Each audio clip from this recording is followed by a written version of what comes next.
વિદ્યાર્થી મિત્રો, સપ્તર્ષિ સંકુલ પરિવાર વતી હું આપનું હાર્દિક સ્વાગત કરું છું. આપણે ચેપ્ટર 15 આર્થિક વિકાસનો અભ્યાસ કરી રહ્યા છીએ. આપણે વિકાસશીલ અર્થતંત્રના જે લક્ષણો છે એ લક્ષણો વિશે આપણે ચર્ચા કરી રહ્યા છીએ. આપણે આગળના ભાગની અંદર વિકાસશીલ અર્થતંત્રના જે લક્ષણો છે એમાં નંબર 3 સુધી આપણે અભ્યાસ કર્યો હતો. એમાં નંબર 1 નીચી માથાદીઠ આવક, બીજું વસ્તી વૃદ્ધિ અને નંબર 3 છે કૃષિ ક્ષેત્ર પર અવલંબન. આ 3 પોઈન્ટ સુધી આપણે અભ્યાસ કર્યો હતો. આજે આપણે વિકાસશીલ અર્થતંત્રનું ચોથું લક્ષણ આવકની વહેંચણીની અસમાનતા એના વિશે આપણે ચર્ચા કરીએ. તો જો વિકાસશીલ રાષ્ટ્રોમાં આવક તથા ઉત્પાદનના સાધનોની વહેંચણીમાં અસમાનતા જોવા મળે છે. તો આપણે શેના લક્ષણો જોઈ રહ્યા છે? વિકાસશીલ અર્થતંત્રના લક્ષણો જોઈ રહ્યા છે. તો વિકાસશીલ અર્થતંત્રની અંદર કે જે વિકાસશીલ રાષ્ટ્રો છે એ રાષ્ટ્રોમાં આવક તથા ઉત્પાદનના જે સાધનો છે એની વહેંચણીમાં અસમાનતા જોવા મળે છે. જો ઉત્પાદનના સાધનો એટલે ઉત્પાદનના સાધનોમાં 4 આવે છે: જમીન, મૂડી, શ્રમ અને નિયોજક. એ ઉત્પાદનના સાધનોની વહેંચણીમાં અસમાનતા જોવા મળે છે અને આ સમાનતા ગ્રામીણ અને શહેરી બંને વિસ્તારોમાં જોવા મળે છે. હવે જો આવકની અસમાન વહેંચણી, આવક છે, ઉત્પાદનના સાધનો છે, એની વહેંચણીની અસમાનતા વિકાસશીલ રાષ્ટ્રોમાં જોવા મળે છે. દેશના ટોચના 20% ધનિક લોકો રાષ્ટ્રીય આવકનો 40% હિસ્સો ધરાવતા હોય અને તળિયાના 20% ગરીબ લોકો રાષ્ટ્રીય આવકનો 10% હિસ્સો ધરાવતા હોય છે. એટલે શું? 20% જે ધનિક વર્ગના લોકો છે એ લોકો રાષ્ટ્રીય આવકમાં આ ધનિક વર્ગનો ફાળો કેટલા ટકા છે? 40%. અને ગરીબ લોકોનો રાષ્ટ્રીય આવકમાં ફાળો કેટલા ટકા છે? ફક્ત 10%. બરાબર. અને તળિયાના એટલે કે મધ્યમ વર્ગના લોકોનો રાષ્ટ્રીય આવકમાં ફાળો કેટલા ટકા? 20%. આમ વિકાસશીલ રાષ્ટ્રોમાં આવક અને સંપત્તિનું કેન્દ્રીકરણ ધનિક લોકોમાં થયેલું જોવા મળે છે. એટલે શું કે જે વિકાસશીલ રાષ્ટ્રોની અંદર આવકની અસમાનતા શા માટે કહેવામાં આવી છે? કારણ કે બધા જ વર્ગના લોકો એક સરખું કમાતા નથી. કમાણી અલગ અલગ છે એટલે રાષ્ટ્રીય આવકમાં પણ ફાળો અલગ અલગ જોવા મળે છે. એટલે આ જે ચોથું લક્ષણ છે આવકની વહેંચણીની અસમાનતા. હવે આપણે જોઈશું 5મું લક્ષણ બેરોજગારી. આપણે જાણીએ છીએ કે જે વિકસિત દેશો છે એ વિકસિત દેશોની અંદર બેરોજગારીનું પ્રમાણ ઓછું જોવા મળે. બેરોજગારી એટલે શું? બેકારી. બેકારી એટલે કે જે વ્યક્તિ કામ વિનાનો બેસી રહે છે, બરાબર, કોઈ જ કામ કરતો નથી, એને આપણે સામાન્ય રીતે શું કહીશું? બેરોજગારી એટલે કે બેકાર. બેરોજગાર કહીશું કે બેકાર કહીશું. બેરોજગારી એ વિકાસશીલ દેશોનું મહત્વનું લક્ષણ ગણી શકાય. આ દેશોમાં બેરોજગારીનું પ્રમાણ કુલ શ્રમિકોના 3% કરતાં વધુ હોય છે. એટલે આ વિકાસશીલ દેશો છે એ વિકાસશીલ દેશોમાં બેરોજગારીનું પ્રમાણ કેટલું હોય છે? 3% કરતાં વધુ હોય છે. આ દેશોમાં બેરોજગારી જુદા જુદા સ્વરૂપે જોવા મળે છે. હવે જો બેરોજગારી એ વિકાસશીલ દેશોનું મહત્વનું લક્ષણ છે, કારણ કે વિકાસશીલ દેશોમાં ગરીબીનું પ્રમાણ છે એટલે બેરોજગારીનું પ્રમાણ પણ જોવા મળે છે. લોકો કામ ધંધા વગરના બેસી રહે છે, કામ કરતા નથી, એને આપણે બેકાર તરીકે ઓળખીએ છીએ. તો આવી બેકારી કે બેરોજગારી જુદા જુદા સ્વરૂપે જોવા મળે, જેવી કે મોસમી બેરોજગારી. હવે જો મોસમી બેરોજગારી એટલે શું? આપણે અહીંયા આપવામાં આવ્યું છે કે મોસમી બેરોજગારી, બરાબર. તો આ જે મોસમી બેરોજગારી છે, આ મોસમી બેરોજગારી કોને કહેવામાં આવે? તો હવે માની લો કે બે ખેતર છે, બરાબર, અને બે ખેતર સરખા છે, અને એક ખેતરની અંદર 10 મજૂર છે અને બીજા ખેતરની અંદર કેટલા મજૂર છે? 15 મજૂર છે. અને માની લો કે આ 15 મજૂર જેટલું કામ કરે છે એટલું જ કામ ઓલા 10 મજૂર પણ કરે છે, અને કામ કેટલું છે? તેટલું ને તેટલું જ છે. અને 10માંથી એક ખેતરમાં 10 મજૂર છે, બીજામાં 15 મજૂર છે, તો બીજા ખેતરની અંદર જે વધારાના 5 મજૂર છે, બરાબર, છતાં પણ કામ તો બધા સરખું કરે છે. સોરી, આ જે મેં ઉદાહરણ આપ્યું એને છુપી બેરોજગારી કહેવામાં આવે છે. છુપી બેરોજગારી, મોસમી બેરોજગારી પછી કહું છું કે આ જે ઉદાહરણ આપ્યું મેં એને છુપી બેરોજગારી કહેવામાં આવે. કે એક ખેતરની અંદર 15 મજૂર છે, બીજા ખેતરની અંદર 10 મજૂર છે, તો 10 મજૂર જેટલું કામ કરે છે એટલું જ 15 મજૂર કામ કરે છે. તો ઓલા 10 ને 10 ઓલા 5 વધારાના મજૂર છે એ આપણને જો સરખું કામ આપે છે પણ કોઈ જ કામ દેખાતું નથી, એને છુપી બેરોજગારી કહેવામાં આવે છે. બરાબર, એને આપણે જોઈ નથી શકતા પણ કામ તેટલું ને તેટલું કરે છે, એને છુપી બેરોજગારી તરીકે ઓળખવામાં આવે છે, કે જેને પ્રચ્છન્ન બેરોજગારી તરીકે પણ ઓળખવામાં આવે છે. હવે આપણે મોસમી બેરોજગારી જોઈએ. તો મોસમી બેરોજગારી એટલે માની લે કે આપણો ભારત દેશ કૃષિ પ્રધાન દેશ છે, અને જ્યારે વરસાદ આવે ત્યારે વરસાદના સમય દરમિયાન 4 મહિના લોકોને કામ મળે, બાકીના મહિનાઓમાં લોકો બેકાર બેસી રહે, એને મોસમી બેરોજગારી તરીકે ઓળખવામાં આવે છે. બરાબર, અમુક મહિના કામ મળે અને પછી કામ મળતું નથી અને બાકીના મહિનાઓમાં એમને એમ બેસી રહે છે, એને મોસમી બેરોજગારી તરીકે ઓળખવામાં આવે છે. પછી આગળ છે ઔદ્યોગિક બેરોજગારી.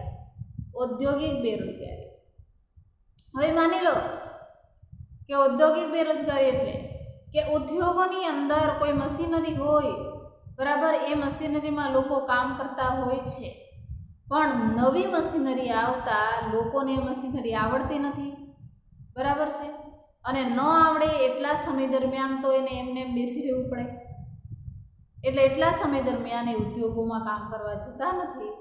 તો એવી બેરોજગારીને ઔદ્યોગિક બેરોજગારી તરીકે ઓળખવામાં આવે છે.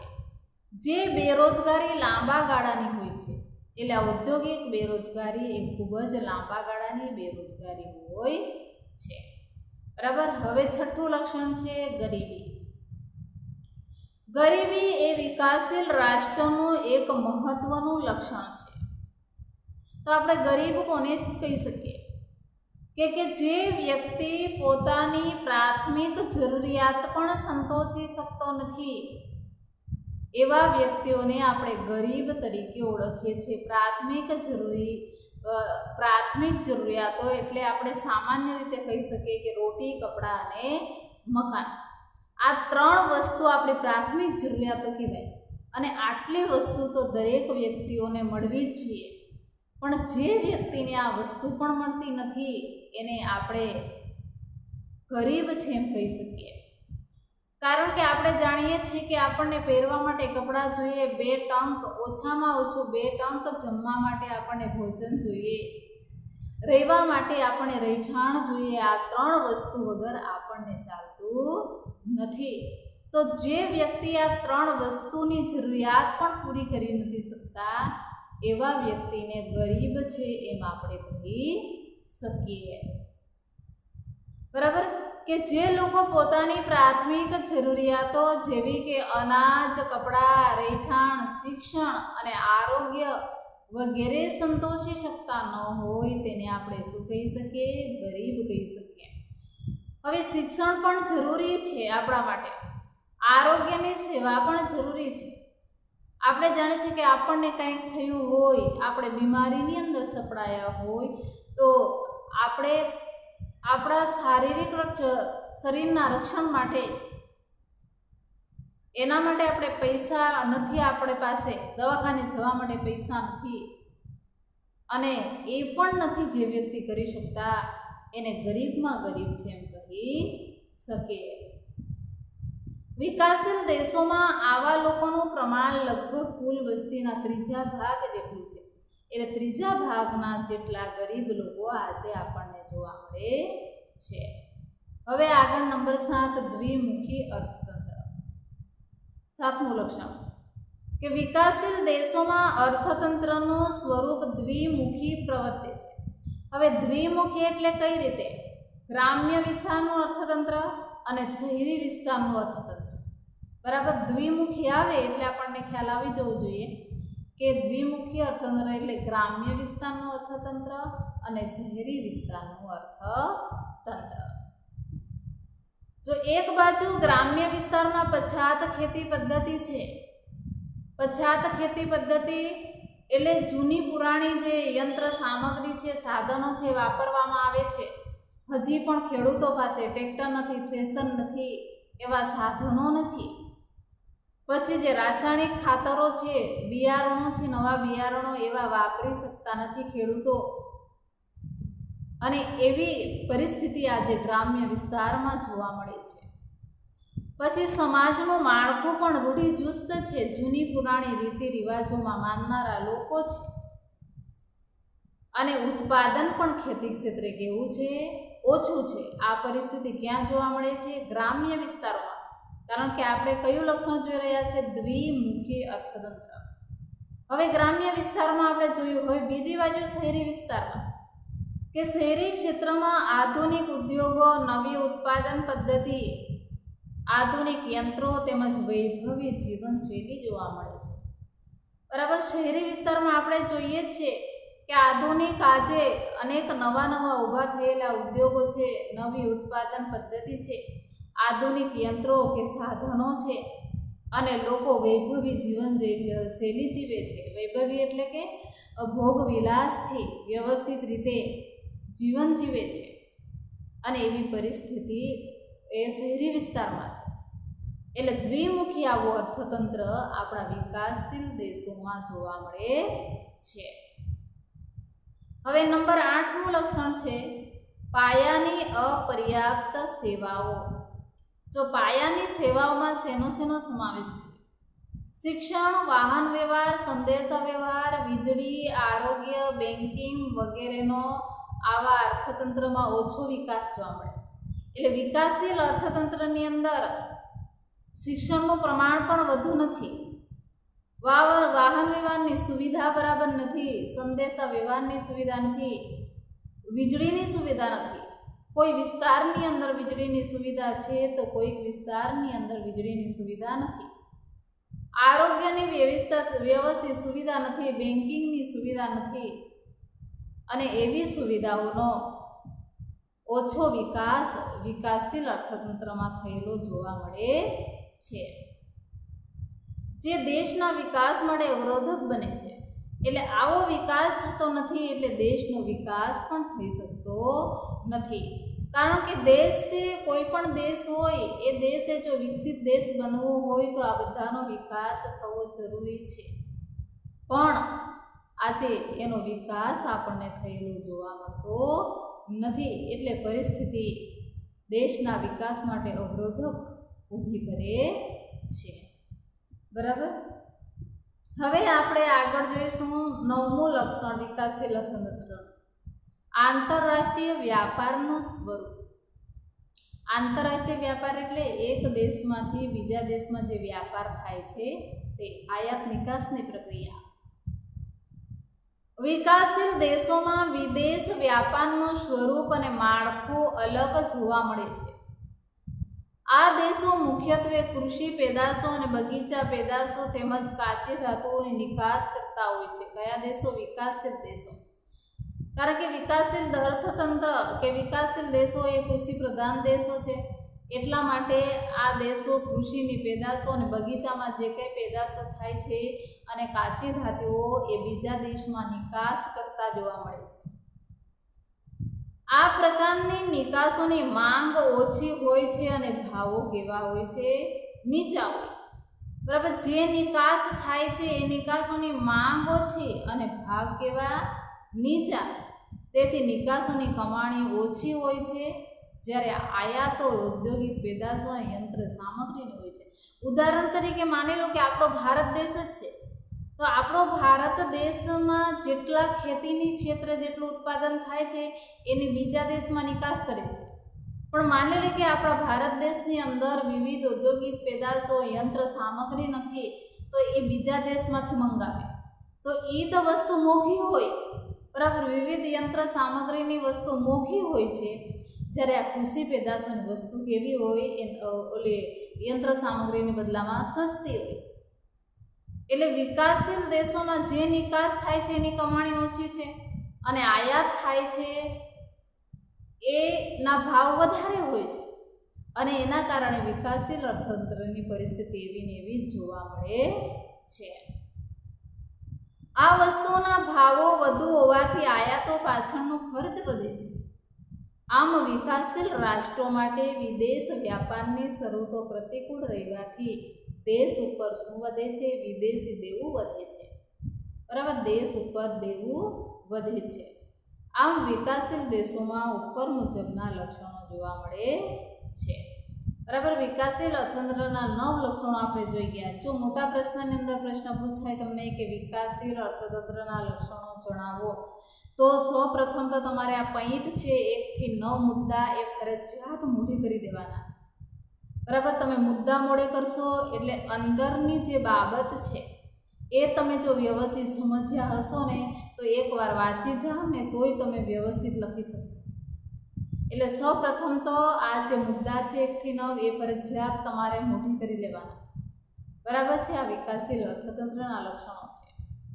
હવે આપણે જોઈશું આર્થિક અને બિન આર્થિક પ્રવૃત્તિઓ કોને કહેવામાં આવે છે. તો આર્થિક પ્રવૃત્તિ એટલે શું? તો આર્થિક પ્રવૃત્તિ એટલે આવક મેળવવાના કે ખર્ચ કરવાના હેતુથી કરવામાં આવતી પ્રવૃત્તિને આર્થિક પ્રવૃત્તિ કહેવામાં આવે છે. બરાબર, જે પ્રવૃત્તિ એવી છે કે જે આવક મેળવવાના ઉદ્દેશથી અને ખર્ચ કરવાના હેતુથી કરવામાં આવે છે એવી પ્રવૃત્તિને આર્થિક પ્રવૃત્તિ તરીકે ઓળખવામાં આવે છે. દાખલા તરીકે ખેડૂત ખેતીમાં જે મહેનત કરે છે, ઉત્પાદન કરે છે, તો એની પાછળનો મુખ્ય ઉદ્દેશ શું રહેલો છે? આવક મેળવવો. અને આવક મળે એટલે એમાંથી વસ્તુ લે એટલે ખર્ચ કરે. બરાબર, આપણે વ્યાખ્યા જોઈ ને કે આવક મેળવવાના કે ખર્ચ કરવાના ઉદ્દેશથી થતી પ્રવૃત્તિને આર્થિક પ્રવૃત્તિ કહેવામાં આવે. બીજો એ કારીગર, માની લો કે કુંભાર હોય, બરાબર, કડિયા કામ કરતો હોય વ્યક્તિ, એનો મુખ્ય ઉદ્દેશ શું હોય છે? આવક મેળવવો. કુંભાર માટલા બનાવીને વેચે તો એનું પણ મુખ્ય ધ્યેય શું હોય છે? આવક મેળવવો. અને જે પૈસા મળે એમાંથી અમુક વસ્તુ એ લઈ તો ખર્ચ કરે. બરાબર, તેમાં વિવિધ કારીગરો. વેપારી, હવે વેપારી છે, કોઈ પણ વેપારી હોય, ગમે એનો વેપાર કરતો હોય પણ એનો ઉદ્દેશ આવક મેળવવાનો હોય. શિક્ષક હોય, બરાબર, શિક્ષક એ પણ વિદ્યાર્થીઓને જે શિક્ષણ આપે છે તો એના બદલામાં એને શું મળે છે? આવક મળે છે. તો એવી પ્રવૃત્તિઓને કઈ પ્રવૃત્તિ કહેવામાં આવે? આર્થિક પ્રવૃત્તિ. જો તમને પ્રશ્ન પૂછાય કે આર્થિક પ્રવૃત્તિ એટલે શું, એના ઉદાહરણો આપો, તો આવક મેળવવાના કે ખર્ચ કરવાના ઉદ્દેશથી કરવામાં આવતી પ્રવૃત્તિને આર્થિક પ્રવૃત્તિ કહેવામાં આવે છે. ઉદાહરણ તરીકે ખેડૂત, કારીગર, વેપારી, શિક્ષક વગેરે. હવે બિન આર્થિક પ્રવૃત્તિ એટલે શું? જે પ્રવૃત્તિનો હેતુ આવક મેળવવાનો કે ખર્ચ કરવાનો હોતો નથી તેવી પ્રવૃત્તિને બિન આર્થિક પ્રવૃત્તિ કહે છે. ધ્યાન રાખજો, આર્થિક પ્રવૃત્તિ એટલે આવક મેળવવાના કે ખર્ચ કરવાના ઉદ્દેશથી થતી પ્રવૃત્તિને આર્થિક પ્રવૃત્તિ કહેવામાં આવે. બિન આર્થિક પ્રવૃત્તિ એટલે કે જે પ્રવૃત્તિનો હેતુ આવક મેળવવાનો કે ખર્ચ કરવાનો હોતો નથી, બરાબર છે, એવી પ્રવૃત્તિને બિન આર્થિક પ્રવૃત્તિ તરીકે ઓળખવામાં આવે છે. દાખલા તરીકે માતા પોતાના બાળકને ઉછેરે, બરાબર. જે એક માતા છે એ માતા પોતાના બાળકને નાનપણથી લઈને તો મોટો થાય ત્યાં સુધી એનો ઉછેર કરે, તો એને બદલામાં કોઈ પૈસા મળતા નથી, બરાબર. એને આવક મેળવવાનો કે ખર્ચ કરવાનો હેતુ હોતો નથી, બરાબર. તો એવી પ્રવૃત્તિને બિનઆર્થિક પ્રવૃત્તિ કહેવામાં આવે, બરાબર. માતા પોતાના બાળકને ઉછેરે છે તો એની પાછળ કોઈ ઉદ્દેશ હોતો નથી. પછી વ્યક્તિ સમાજ સેવાના કાર્યો કરે, બરાબર. કોઈ પણ વ્યક્તિ સમાજ સેવાના કાર્યો કરે તેને બિનઆર્થિક પ્રવૃત્તિ કહેવામાં આવે છે. આપણે જાણીએ છીએ હવે વર્તમાન પરિસ્થિતિને ધ્યાનમાં લઈને આપણે છેલ્લે કેટલાક સમયથી જે કોરોનાની પરિસ્થિતિ ચાલી રહી છે તેમાં દરેક જગ્યાએ બધા હોસ્પિટલની અંદર કોઈ બેડની સુવિધા, બેડ ઓછા પડતા હતા મતલબમાં, અને દર્દીઓની સંખ્યા વધી જતી હતી. તો એવા સમય દરમિયાન આપણે કોઈ જગ્યાએ સ્થળ પસંદ કરીને અમુક સમાજ સેવાના જે કાર્ય કરે છે એવા લોકોએ બેડની સુવિધા ઊભી કરી હતી. અને આવા જે સમાજ સેવાના કાર્યો છે એની પાછળ એને તો કાંઈ મળતું નથી. પછી વચ્ચે જે લોકડાઉન થયું હતું, લોકડાઉનના સમયગાળા દરમિયાન અમુક જે લોકો છે, અમુક ગરીબ લોકોને જે કામ નહોતું મળતું તો એ ગરીબ લોકોને જમાડવા જતા, બરાબર. આશ્રમ શાળામાં કોઈ વ્યક્તિઓ જમાડવા જાય તો એની પાછળ તો એને કાંઈ મળતું નથી, આવક મળતો નથી, પણ એ સમાજ સેવાના જ કાર્યો કરે છે. તો એવી પ્રવૃત્તિને બિનઆર્થિક પ્રવૃત્તિ તરીકે ઓળખવામાં આવે છે. હવે વિદ્યાર્થી મિત્રો, આપણે ભારતીય અર્થકારણનું માળખું છે એ હવે પછીના ભાગમાં આપણે એનું ચર્ચા કરીશું. હવે જો આગળના ભાગની અંદર તમને જે રીતે લેસન આપ્યું હતું, બરાબર, વિડીયોના અંતે, એવી રીતે આ વિડીયોના અંતે પણ લેસન આપવામાં આવ્યું હશે. જેટલું આ ભાગમાં ચાલ્યું છે એને લગતા જ અમુક પ્રશ્નો હશે, અને એ પ્રશ્નોના જવાબો તમારે પાકી નોટમાં લખવાના છે, બરાબર. અને એ લખતા પહેલાં ખાસ યાદ રાખવાનું, અને જો તમારે પ્રકરણનું નામ તો તમે લખ્યું જ હશે, પણ તમારે આ જે પ્રકરણ કયો છે એનો ભાગ, બરાબર, અને આજની તારીખ એટલું લખીને પ્રશ્ન સાથે જવાબ પૂર્ણ કરવાના છે. આ તમારું હોમવર્ક છે અને શેમાં લખવાનું છે? પાકી નોટમાં.